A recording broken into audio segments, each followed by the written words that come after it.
fahatsarana izy no ny famindrampony zay mandrakizay aseho tsy tapaka eo fiainantsika na amin'ireo karazam-panambarana maro samihafa zay hoentiny amin'ny alalan'ny teniny mbola tsy mitsahatra amin'ny teny Andriamanitra tsy mitsahatra mijoro sy miasa izy eo amin'ilay toerana Andriamanitra mpiay azy Andriamanitra mpanitsy azy Andriamanitra mahay manatanteraka ny sitrapony ara-potoana amin'ny fotoana rehetra sakafo dia avy ao anatin'ny fonao makasitra azy fotsiny tsotro zao fa mbola velonainy ianao nomeny hery ianao afaka manompo azy nomeny tanjaka ianao nomeny fahasalamana ianao nomeny ny teniny ianao sakafo ny vavanao dia rao Andriamanitra ny fonao manontolo mamesa voninahitra ny mpanjaka anao fa mendrika ho azy ny fiderana sy ny fitsaoana mandrakizay dia rainy ny anaranao rahay amin'ny anaran'i Jesosy avy amin'ny Nazarety mitenena aminay andro any arivo mankasitraka anao zay ny amin'ny teninao manambarany sitraponao aminay aoka ny teny rehetra zay olazay rehetra tsy ho avy amin'ny olona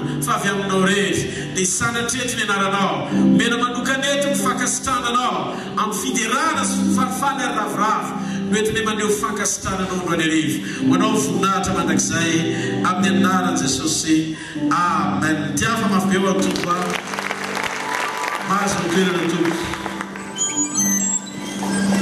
Andriamanitra miasa eo amin'ny tontolontsika amen. Misy dingana anankitelo ny fisehoan'Andriamanitra miasa ny ato anaty Baiboly. Voalohany misy Andriamanitra mikasika ny tontolontsika tsy avy amintsika ary tsy fantatsika zany hoe miasa ao anaty fanekena izy dia manatanteraka zavatra tsy takatry ny saina eo fiainantsika izy nefa tsy voatery ho fantatsika.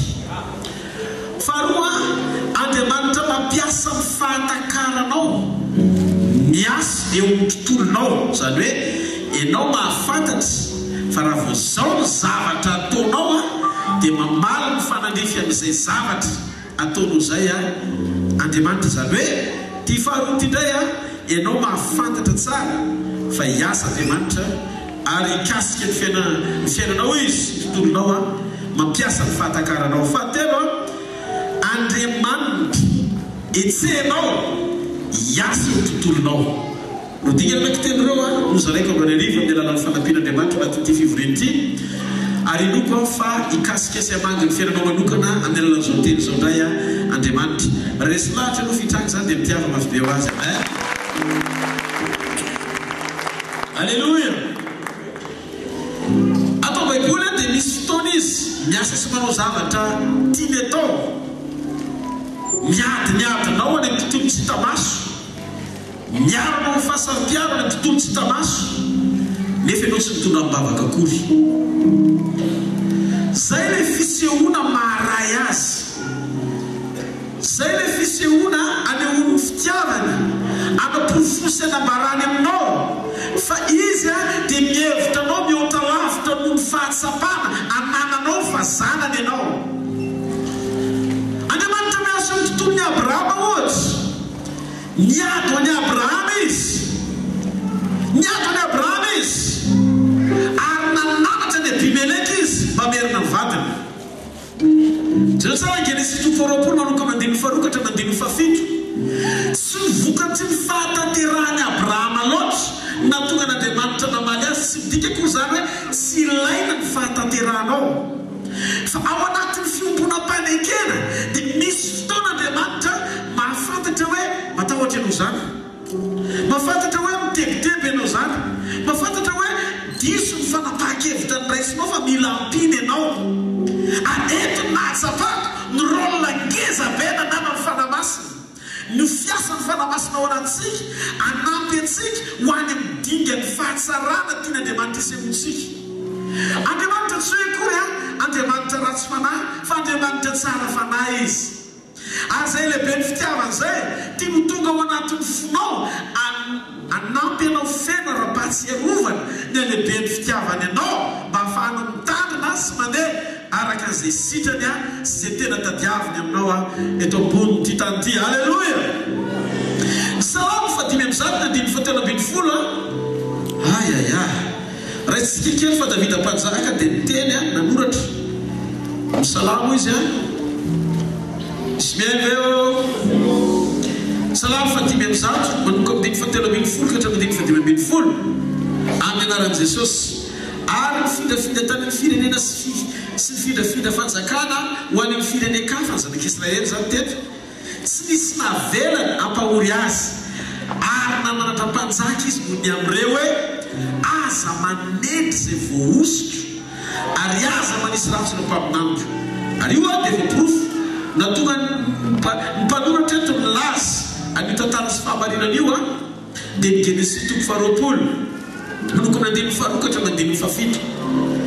Ary ny filazan'ny Sara ny filazan'ny Abrahama any Sara vadiny anabaviko izy nandaika zany Abrahama. Dia naniraka Abimeleka tonga dia vonainao izay koa Abimeleka nentana tsiara Sara ampanalao aingana izy. Dia naniraka Abimeleka nampatsaka Gerara ka napaka Sara. Dia ny fatelo fandriamanitra nakeo ny Abimeleka tamin'ny nofo noho ny alina ka nanao taminy hoe ino faty anao noho ny vehivavy izay nalainao vadin'olona izy. Ino sanany izy ohatrany hoe ny faiblesse ny Abrahama nandaika izy no ny fahatahorany ny mpanjaka ny Gerara natao aty izy dia nandaika. So dia hoasiny eo amin'ny tany so dia nandaika fa rehefa aveo tonga saina ihany izy no mitahotra izay nananany hoe so dia zavatra enjady aminy teo amin'ilay tany dia lasa sainy Abrahama fa tsy niteny tsy misy satria nalay mpanjaka ny vadiny. Fosy izy Andriamanitra zay mikitika anao dia mikitika nanan'Andriamasoko noho izany satria mpiara-miombonantoko isika sakaizako ianao miala tsiny fa ny akonanao akonako ny vadinao vadiko zanakao zanako tsy maintsy mandray fepetra amin'ny fomba tsy tamaso anelingenana ny oranga io tsy afaka hikasikasika amin'ny fiainanao fa zao dia zao ihany dia mangaza no angana ariteny fa avireny Sara tsy maharety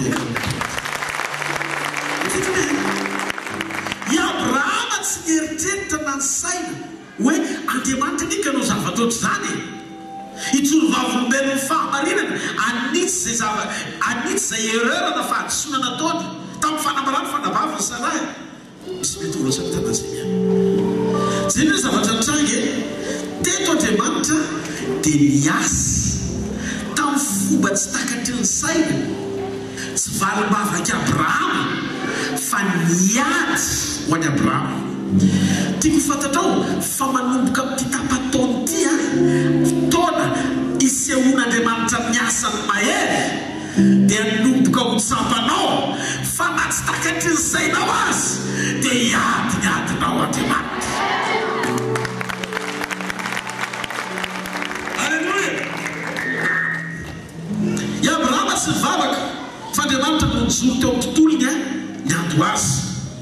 Jereo Genesis 2:30 iverenantsika kely fa nitoriko tamin'ny alarobia izy ity fa somary iverenao kely agoany. Amen.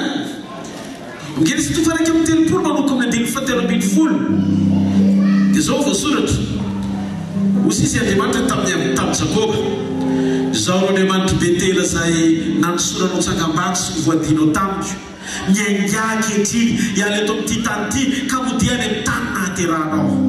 Tonga zany ny fotoana elan'i Jakoba nanome topy azy Andriamanitra. Dia teto ny problème Andriamanitra tsy niteny tamin'ny Jakoba hoe aza miteny amin'ny Labana.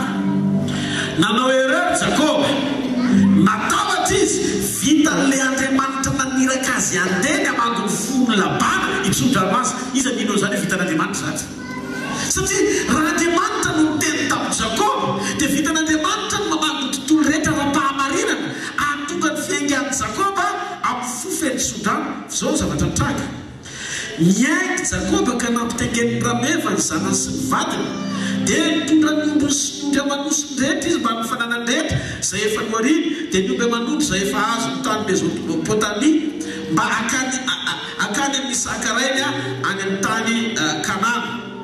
Loko 20 amin'izay zao zavatra nitranga. Ary Jakoba dia nangala dita amin'ny Labana Siriana fa tsy nambarany tamina ny amin'ny fandosirana ary natosika izy ka nitondra ny fananany rehetra dia niainga izy ka nitany omby ary nisotrakany an-tendrombohitra Gileady. Ary tamin'ny andro fahatelo dia nisy nanambara tamin'ny Labana fa lasa natosy Jakoba zany hoe olona zany miteny tamin'ny Labana hoe lasa izy dia nitondra ny havany omba azy izy ka nanentsika azy lalaka fotoana dia nahatratra azy teo tendrombohitra Gileady. Fa Andriamanitra nakeo amin'ny labana Siriana tamin'ny nofony alina ka nao tamin'ny hoe tandremo mba tsy asiana ho teny akory Jakoba na soana ratsy. Diny fa 5 ary labana dia nahatratra ny Jakoba dia efa nanorona ny lainy teo tendrombohitra labana sy ny havany koa nanorona lay teo tendrombohitra Gileady. Diny fa 9 ary labana tamin'ny Jakoba ino izy ataonao zao dia nangalady tampoka ianao ka nitondra ny zanako vavy toy ny babo azo amin'ny sabatra nahoana nadositra mangingina anao ka nangalady tampoka ary sy namara tampoka ianao mba anaterako anao ny fifaliana sy ny hira ny akomba apongatapaka sy ny lokanga zany hoe zany mety sy zay no zavatra nitrangako sady sy manavelanao anovoka ny zanako raha excuse daholo izy sy zanako vavy fa izao dia efa nanao adaladala ianao. Diny fa 9 zao raha ny foko zao manakery nisy ratsy ianao misy mitanako fa Andriamanitra ny rainareo efa niteny tamin'ny valina karana hoe tandremo tsy asiano teny akory Jakoba na sona ratsy. Tianareo i Abrahama tsy nahalala ny vadiny lasa tany amin'ny mpanjaka Andriamanitra nananitra mpanjaka tonga dia menasy ary le menasy tonga dia maty avereny fa maty zany hoe Andriamanitra zany tsy mainteny latsaky ny zavatra haingy se présenté tamin'ny Abimeleka izy nialina zany tompony aina fa tsy mahazo manao adalana averena amilao ny zavatra rehetra tsy marety kao an'Andriamanitra. Halleluja. Tsy fantany akory fa Andriamanitra niady azy teto Jakoba nitsoka no tabatra fa no nialina izy Andriamanitra niteny tamin'ny labana tandremo kitikitika ny Jakoba io aza miteny na soana ratsy fa tsy manana droit zany ianao. Misy karazany olona eto ambony tany intouchable. Article milaza amin'izany aminao fa anisany anankiray amin'ireny ianao. Hitanao Andriamanitra mampiasa ny fahasambianana eo amin'ny fiainan'ny olona tia azy sady tia. Jakoba tiako. Halleluja. Labana niaza ny ain'i Jakoba rehefa nofotana fa jon'Andriamanitra niasa teo amin'ny tontolon'ny Jakoba nampitandrina ny fahavalo tamin'ny fomba tsy fantatry Jakoba fa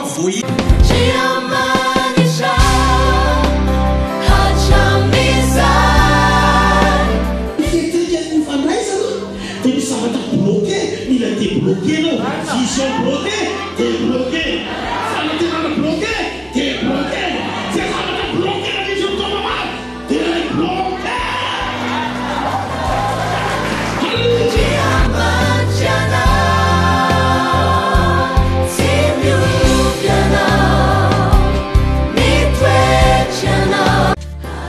Alléluia. Niazy VKL mission de manasanao isaky ny zoma arivo etsy amin'ny Roxy Antaninarenina. Rendez-vous panastranana miaraka amin'ny Jesosy takariva pahagagana sy fanovam-piainana isaky ny zoma arivo etsy amin'ny Roxy Antaninarenina manomboka amin'ny 10 ora hariva. Fotoana ikarakaran'Andriamanitra ny olana rehetra. Fotoana zao iovan'ny fiainanao.